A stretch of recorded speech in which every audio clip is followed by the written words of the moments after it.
पुर्तगाली आए लूटने के लिए, फ्रांसीसी आए लूटने के लिए, डच आए लूटने के लिए, और फिर पीछे से अंग्रेज चले आए लूटने के लिए। अंग्रेजों ने लूट का तरीका बदल दिया। ये अंग्रेजों से पहले जो लोग लूटने के लिए आए वो आर्मी लेके आए थे, बंदूक लेके आए थे, तलवार लेके आए थे और जबरदस्ती लूटते थे। अंग्रेजों ने क्या किया कि लूट का सिलसिला बदल दिया और उन्होंने अपनी कंपनी बनाई, उसका नाम ईस्ट इंडिया रखा। ईस्ट इंडिया कंपनी को लेके सबसे पहले सूरत में आए, इसी गुजरात में। ये बहुत बड़ा दुर्भाग्य है इस देश का कि जब जब इस देश की लूट हुई है गुजरात के रास्ते हुई। जितने लोग इस देश को लूटने के लिए आए बाहर से, वो गुजरात के रास्ते घुसे इस देश में। इसको समझिए क्यों? क्योंकि गुजरात में संपत्ति बहुत थी और आज भी है। तो अंग्रेजों को लगा कि सबसे पहले लूटने के लिए चलो सूरत में। पूरे हिंदुस्तान में कहीं नहीं गए, सबसे पहले सूरत में आए और सूरत में आके ईस्ट इंडिया कंपनी के लिए कोठी बनानी है, ऐसा वहां के नवाब के सामने उन्होंने फरमान रखा। बेचारा नवाब सीधा साधा था, उसने अंग्रेजी ईस्ट इंडिया कंपनी को कोठी बनाने के लिए जमीन दे दी। कभी आप जाइए सूरत में, वो कोठी आज भी खड़ी हुई है, उसका नाम है कूपर विला। एक अंग्रेज था, उसका नाम था जेम्स कूपर। 6 अधिकारी आए थे सबसे पहले ईस्ट इंडिया कंपनी के, उनमें से एक अधिकारी था जेम्स कूपर। तो जेम्स कूपर ने अपने नाम पर उस कोठी का नाम रख दिया कूपर विला। वो ईस्ट इंडिया कंपनी की सबसे पहली कोठी बनी सूरत में। सूरत के लोगों को मालूम नहीं था कि जिन अंग्रेजों को कोठी बनाने के लिए हम जमीन दे रहे हैं, बाद में यही अंग्रेज हमारे खून के प्यासे हो जाएंगे। अगर ये पता होता तो कभी अंग्रेजों को सूरत में ठहरने की भी जमीन नहीं मिलती। अंग्रेजों ने फिर वही किया, उनका जो असली चरित्र था। पहले कोठी बनाई, व्यापार शुरू किया, धीरे धीरे पूरे सूरत शहर में उनका व्यापार फैला और सन 1612 में सूरत के नवाब की हत्या कराई। जिस नवाब से जमीन लिया कोठी बनाने के लिए, उसी नवाब की हत्या कराई अंग्रेजों ने। और 1612 में जब नवाब की हत्या करा दी उन्होंने, तो सूरत का पूरा बंदरगाह अंग्रेजों के कब्जे में चला गया। और अंग्रेजों ने जो काम सूरत में किया था 1612 में, वही काम कलकत्ता में किया, वही काम मद्रास में किया, वही काम दिल्ली में किया, वही काम आगरा में किया, वही काम लखनऊ में किया।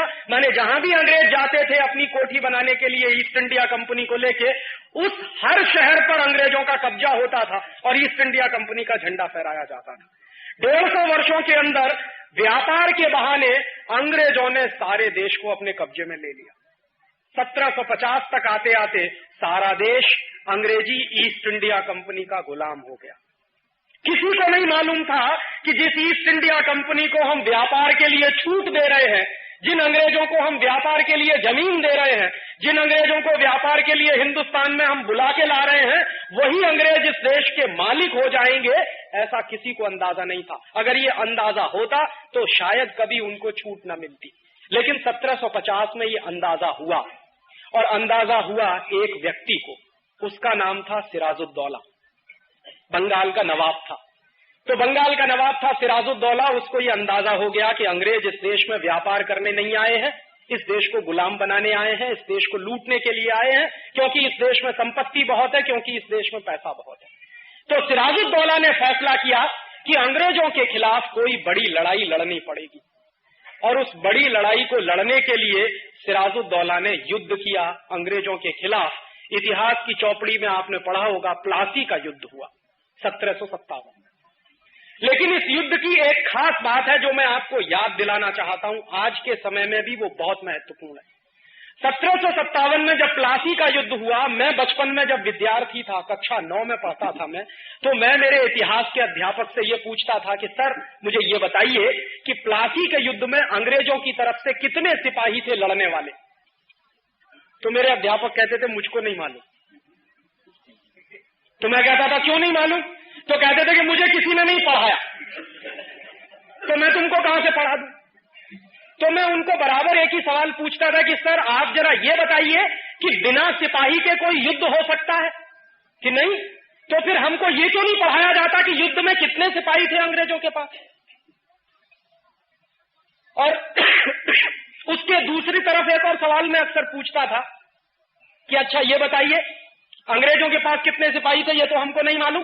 सिराजुद्दौला जो लड़ रहा था हिंदुस्तान की तरफ से, उसके पास कितने सिपाही थे तो कहते थे वो भी नहीं मालूम। प्लासी के युद्ध के बारे में इस देश में इतिहास की 150 किताबें हैं जो मैंने देखी हैं। उन 150 में से एक भी किताब में ये जानकारी नहीं दी गई है कि अंग्रेजों की तरफ से कितने सिपाही लड़ने वाले थे और हिंदुस्तान की तरफ से कितने सिपाही लड़ने वाले थे।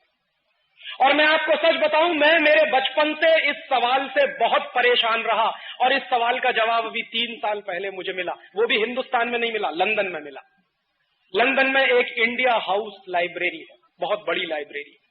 उस इंडिया हाउस लाइब्रेरी में हिंदुस्तान के गुलामी के 20,000 से ज्यादा दस्तावेज रखे हुए हैं जो हमारे देश में नहीं है, वहां रखे। भारतवर्ष को अंग्रेजों ने कैसे तोड़ा, कैसे गुलाम बनाया, इसकी पूरी विगतवार जानकारी उन 20,000 दस्तावेजों में इंडिया हाउस लाइब्रेरी में मौजूद है। मेरे एक परिचित हैं प्रोफेसर धर्मपाल, वो 40 वर्ष तक यूरोप में रहे।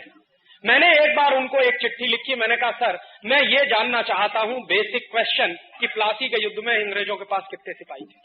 तो उन्होंने कहा देखो राजीव, अगर तुमको ये जानना है तो बहुत कुछ जानना पड़ेगा और तुम तैयार हो जानने के लिए। मैंने कहा मैं सब जानना चाहता हूं, मैं इतिहास का विद्यार्थी नहीं लगा, लेकिन इतिहास को समझना चाहता हूं कि ऐसी कौन सी खास बात थी जो हम अंग्रेजों के गुलाम हो गए। ये समझ में तो आना चाहिए अपने को कि कैसे हम अंग्रेजों के गुलाम हो गए। ये इतना बड़ा देश, 34 करोड़ की आबादी वाला देश, 50,000 अंग्रेजों का गुलाम कैसे हो गया, ये समझना चाहिए। तो वो प्लासी के युद्ध पर से वो समझ में आया। उन्होंने कुछ दस्तावेज मुझे भेजे फोटोकॉपी करा के, और वो मेरे पास अभी भी है।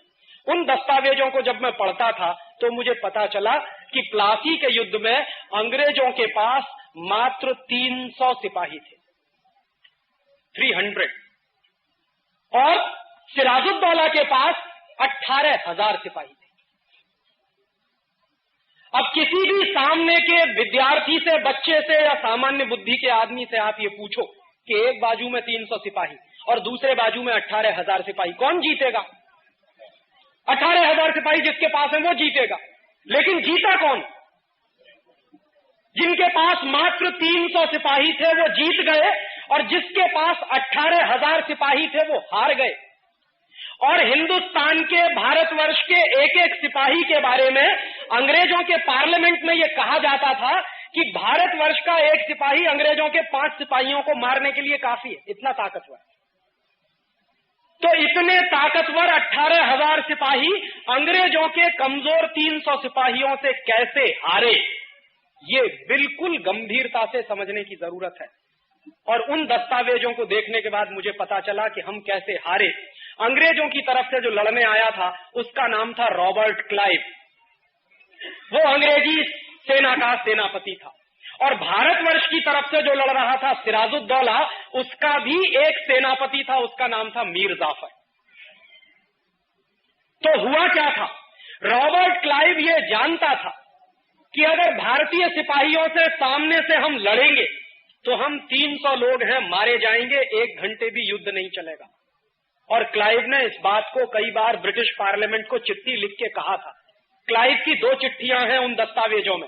एक चिट्ठी में क्लाइव ने लिखा कि हम सिर्फ 300 सिपाही हैं और सिराजुद्दौला के पास 18,000 सिपाही हैं, हम युद्ध जीत नहीं सकते हैं। अगर ब्रिटिश पार्लियामेंट, अंग्रेजी पार्लियामेंट ये चाहती है कि हम प्लासी का युद्ध जीतें तो जरूरी है कि हमारे पास और सिपाही भेजे जाए।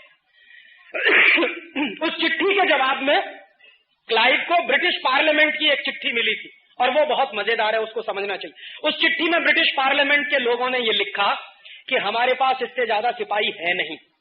क्यों नहीं है? क्योंकि 1757 में जब प्लासी का युद्ध शुरू होने वाला था, उसी समय अंग्रेजी सिपाही फ्रांस में नेपोलियन बोनापार्ट के खिलाफ लड़ाई लड़ रहे थे। और नेपोलियन बोनापार्ट क्या था, अंग्रेजों को मार मार के फ्रांस से भगा रहा था। तो पूरी की पूरी अंग्रेजी ताकत और अंग्रेजी सेना नेपोलियन बोनापार्ट के खिलाफ फ्रांस में लड़ती थी, इसलिए वो ज्यादा सिपाही दे नहीं सकते थे। तो उन्होंने कहा अपने पार्लियामेंट में कि हम इससे ज्यादा सिपाही आपको दे नहीं सकते, जो 300 सिपाही है उन्हीं से आपको प्लासी का युद्ध जीतना है। तो रॉबर्ट क्लाइव ने अपने 2 जासूस लगाए, उसने कहा देखो युद्ध लड़ेंगे तो मारे जाएंगे, अब आप एक काम करो। उसने 2 अपने साथियों को कहा कि आप जाओ और सिराजुद्दौला की आर्मी में पता लगाओ कि कोई ऐसा आदमी है क्या जिसको रिश्वत दे दे। जिसको लालच दे दे, और रिश्वत के लालच में जो अपने देश से गद्दारी करने को तैयार हो जाए, ऐसा आदमी तलाश। उसके 2 जासूसों ने बराबर सिराजुद्दौला की आर्मी में पता लगाया कि हाँ, एक आदमी है, उसका नाम है मीर जाफर। अगर आप उसको रिश्वत दे दो तो वो हिंदुस्तान को बेच सकता, इतना लालची आदमी।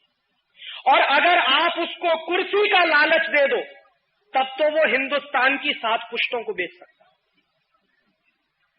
और मीर जाफर क्या था?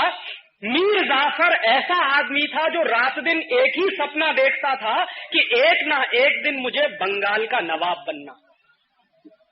और उस जमाने में बंगाल का नवाब बनना ऐसा ही होता था जैसे आज के जमाने में बहुत नेता ये सपना देखते हैं कि मुझे हिंदुस्तान का प्रधानमंत्री बनना, चाहे देश बेचना पड़े।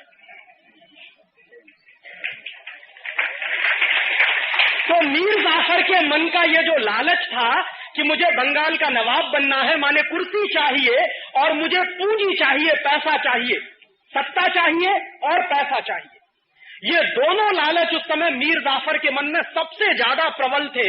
और उस लालच को रॉबर्ट क्लाइव ने बराबर भांप लिया। तो रॉबर्ट क्लाइव ने मीर जाफर को चिट्ठी लिखी है, वो चिट्ठी दस्तावेजों में मौजूद है और उसकी फोटोकॉपी मेरे पास है।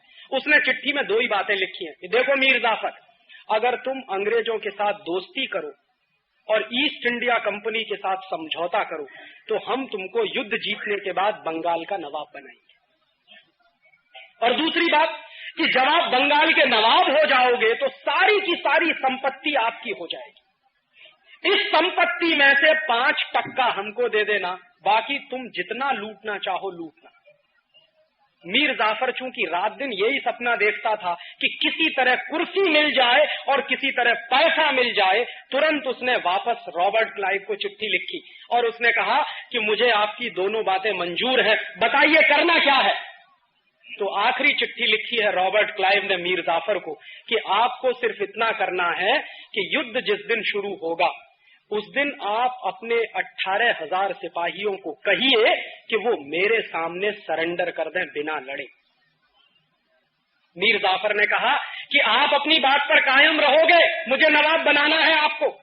तो रॉबर्ट ने कहा कि बराबर, हम हमारी बात पर कायम हैं, आपको हम बंगाल का नवाब बना देंगे।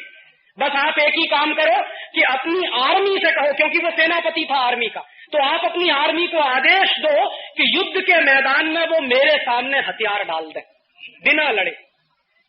मीर जाफर ने कहा कि बिल्कुल ऐसा ही होगा। और युद्ध शुरू हुआ 23 जून 1757 को।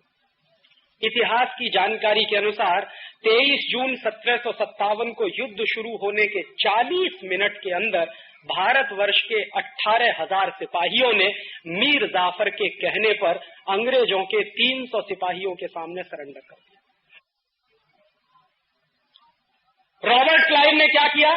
अपने 300 सिपाहियों की मदद से हिंदुस्तान के 18,000 सिपाहियों को बंदी बनाया और कलकत्ता में एक जगह है, उसका नाम है फोर्ट विलियम, आज भी है, कभी आप जाइए उसको देखिए। उस फोर्ट विलियम में 18,000 सिपाहियों को बंदी बनाकर ले गया। 10 दिन तक उसने भारतीय सिपाहियों को भूखा रखा और उसके बाद 11वें दिन सबकी हत्या कराई। और उस हत्या कराने में मीर जाफर रॉबर्ट क्लाइव के साथ शामिल था। उसके बाद रॉबर्ट क्लाइव ने क्या किया? उसने बंगाल के नवाब सिराजुद्दौला की हत्या कराई मुर्शिदाबाद में, क्योंकि उस जमाने में बंगाल की राजधानी मुर्शिदाबाद होती थी, कलकत्ता नहीं थी। सिराजुद्दौला की हत्या कराने में रॉबर्ट क्लाइव और मीर जाफर दोनों शामिल थे। और नतीजा क्या हुआ? बंगाल का नवाब सिराजुद्दौला मारा गया। जो ईस्ट इंडिया कंपनी को भगाने का सपना देखता था इस देश में, वो मारा गया। और जो ईस्ट इंडिया कंपनी से दोस्ती करने की बात करता था, वो बंगाल का नवाब हो गया, मीर जाफर। इस पूरे इतिहास की दुर्घटना को मैं एक विशेष नजर से देखता हूँ। मैं कई बार ऐसा सोचता हूँ कि क्या मीर जाफर को मालूम नहीं था कि ईस्ट इंडिया कंपनी से दोस्ती करेंगे तो इस देश की गुलामी आएगी? मीर जाफर जानता था इस बात को। मीर जाफर बराबर जानता था कि मैं मेरे कुर्सी के लालच में जो खेल खेल रहा हूं, उस खेल में इस देश को सैकड़ों वर्षों की गुलामी आ सकती है, ये वो जानता था। और ये भी जानता था कि अपने स्वार्थ में, अपने लालच में मैं जो गद्दारी करने जा रहा हूं इस देश के साथ, उसके क्या दुष्परिणाम होंगे वो भी उसको मालूम थे। लेकिन इसका होता कि हम 1757 ऐसा सोचता हूं कि गुलामी से आजाद हो जाते, क्योंकि 18,000 सिपाही हमारे पास थे और 300 अंग्रेज सिपाहियों को मारना बिल्कुल आसान काम था हमारे लिए। हम 1757 में ही अंग्रेजों की गुलामी से आजाद हो जाते, एक बात। और दूसरी बात, ये जो 200 वर्ष की गुलामी हमको झेलनी पड़ी 1757 से 1947 तक की, और उस 200 वर्ष की गुलामी को भगाने के लिए 6 लाख लोगों की जो कुर्बानियां हमको देनी पड़ी, वो बच गया होता। भगत सिंह, चंद्रशेखर, ऊधम सिंह, तात्या टोपे, झांसी की रानी लक्ष्मीबाई, सुभाष चंद्र बोस, ऐसे ऐसे नौजवानों की कुर्बानियां दी हैं। ये कोई छोटे मोटे लोग नहीं थे। सुभाष चंद्र बोस तो आईसीएस टॉपर थे। ऊधम सिंह चाहता तो अय्याशी कर सकता था, बड़े बाप का बेटा था। भगत सिंह और चंद्रशेखर की भी यही हैसियत थी, चाहते तो जिंदगी की, जवानी की रंगरेलियां मनाते और अपनी नौजवानी को ऐसे फंदे में नहीं फंसाते। ये सारे वो नौजवान थे जिनका खून इस देश के लिए बहुत महत्वपूर्ण था। 6 लाख ऐसे नौजवानों की कुर्बानियां जो हमने दी, वो नहीं देनी पड़ती। और अंग्रेजों की जो यातनाएं सही, जो अपमान हमने बर्दाश्त किया, वो नहीं करना पड़ता अगर एक आदमी नहीं होता, मीर जाफर। लेकिन चूंकि मीर जाफर था और मीर जाफर का लालच था कुर्सी का और पैसे का, उस लालच ने इस देश को 200 वर्ष के लिए गुलाम बना दिया। और मैं आपसे यही कहने आया हूं कि 1757 में तो एक मीर जाफर था, आज हिंदुस्तान में हजारों मीर जाफर।